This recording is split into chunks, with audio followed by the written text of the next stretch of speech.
All right, welcome back. Let's continue the conversation now on the issue of that suit now that the PDP has brought against the APC. I'm now being joined on the program by Theo Akatugwa, who is a political affairs analyst. Mr. Akatugwa, thank you very much for joining us on the program. Do you think this is a very dangerous banana peel for the APC? It is indeed dangerous, but it's also technically faulty. It's dangerous because what PDP is attempting to do is to disqualify the entire primaries of the PDP Of the by APC, you taking mean? advantage of that rule. But you see, it looked like the APC was smart. That's why you see that they anchored their case on the fact that is an executive governor holding an office should not at the same time be seen to be holding a party office or an executive role in the party. And but if you remember, I think the PDP appear to have escaped that slip because of how they made sure that is it Bunu that is the subject of attack was not even in the country at the time. And that they set up another committee to oversee that election. So we need to be I think it's an interesting case, it's technical, and I do not see it flying at this level. Remember that a similar case has occurred somewhere outside of, somewhere in the country. Yes, that's in Osun State. In Osun State, right? Yes. Correct. And with that case currently going for appeal, the outcome of that case is very critical to what will happen in this case. However, PDP has APC seems to have escaped because is it Bunu now? Bunu was not in the country at the time of that Congress. Now, the truth is that if this happens, if the PDP succeeds, what this would mean, just as you have said, is that it means that the entire not just in the presidential election, by that executive in virtually will be all the elections in the country. Is that something you can actually fathom? It is a difficult thing that the courts will be very careful because at this level, a lot of cases are not only decided on judicial expediency. A lot of things are decided on national cohesion, stability, and security. So I do not see them succeeding in this quest. I also want to look at it. Are they really qualified? Does the PDP has a local standard to be able to do this case, considering the new act that you've got to participate or be someone in the process that is injured directly?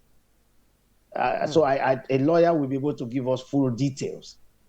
But it's something that is difficult to fathom, especially the wider implication of that kind of judgment. Now, for you as a political analyst, do you think that as the APC campaigns, it will be looking over its shoulder, looking at this case, that it will not be so free in going ahead with its campaigns?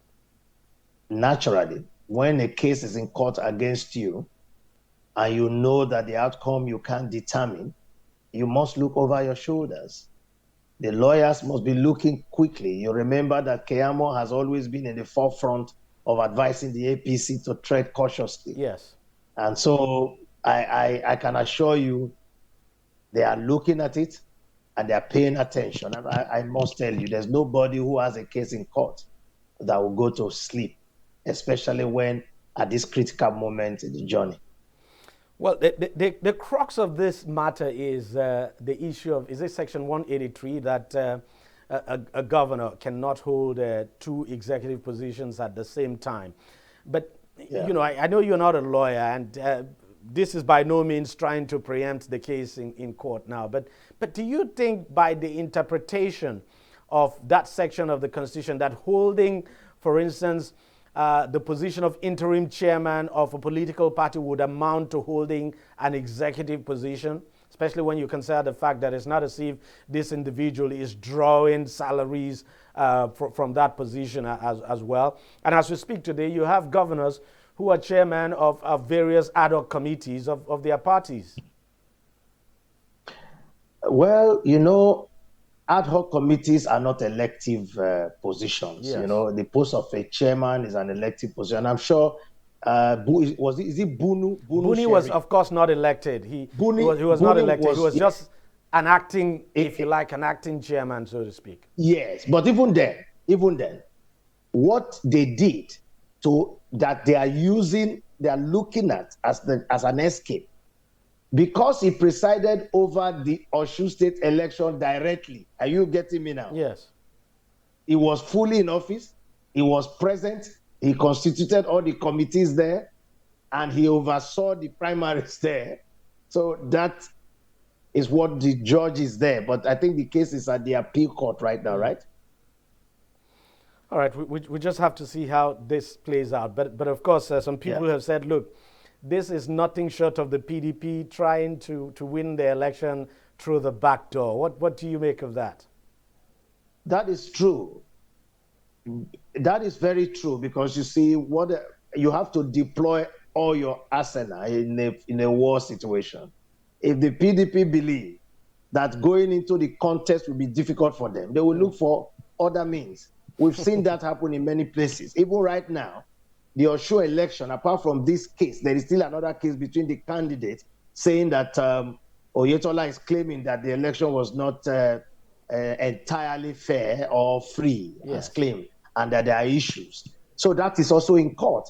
So everyone who is in a contest of election, haven't finished the election or before the election, you will look for ways. It's happened already in Rivers. The entire primaries of the APC has been cancelled. It happened in Zamfara State many years ago, where APC entire people already elected into office were disqualified. So PDP is using everything possible.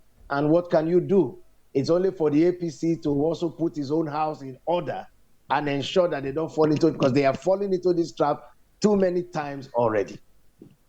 And somehow you just want to say, well, that this is the making of the APC, and so you can't blame anyone for it.